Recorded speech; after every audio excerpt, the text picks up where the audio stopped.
I have the pleasure to do my Gen 4 certification live in front of all of you. On Earth. On Earth, there you go, in Dubai. So, Flash is really impacting the whole storage industry. And we've been talking how customers can implement Flash to make a big impact on their businesses. In December 2014, Wikibon published an article discussing the evolution of Flash. So how has Flash been used across different generations of storage arrays, and how has that impacted customer environments? So as per the article, it all started when EMC first added Flash into the enterprise arrays in 2008. That was our leading edge storage solutions in the market, and we benefited big time by adding Flash into our existing hybrid arrays. That's we refer to as generation 1. We now refer to these arrays as hybrid arrays because you have Flash and spinning drives inside a single system, which gives you better performance. As soon as we did that, the market followed, and there were new ideas, which brought us to generation 2 type arrays. In generation 2, you saw companies like Nimble, Degile. These were companies that pre-assembled a fixed amount of Flash with spinning drives. And their real value add compared to Gen 1 was the simplicity of deploying this into the data center, because it was all pre-configured. Yet they were really designed for the small end of the market, and that's why this generation is referred to as the generation of insignificance.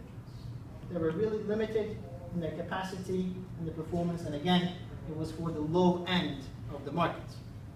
Then came the generation 3. Generation 3 is different than generation 1 and 2. First of all, it was the first time we started seeing companies building all Flash arrays. So arrays with only Flash in them. This is where we saw companies like Texas Memory Systems, who were later acquired by IBM.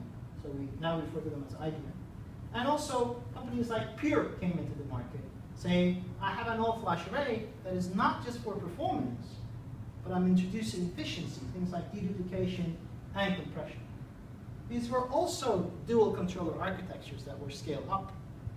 They were limited in the performance and the capacity they could do. Not only that, you had to choose between performance systems, which were IBM, or systems that could do performance or efficiency, like Pure. That's why this generation is referred to as the generation of compromise.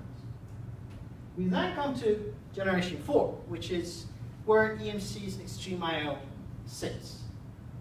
This is an all-Flash architecture, ground up built for Flash, with scale-out architecture. That's one of the more significant differences between generation 3 and generation 4.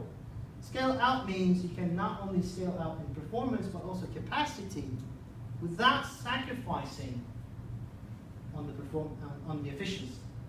So you can have performance and efficiency with the best TCO, and you can scale out whatever the size of your application or data center is. Wikibon tells in the article that generation 4 arrays will allow customers going to the future to build all Flash data centers that will really transform the way we run our core applications in the market today. So, thank you very much for listening to my Gen 4 certification. I would now like to challenge Mohammed Amit, Mark Gorman, and Zahir Haidar to get their Generation 4 certifications done.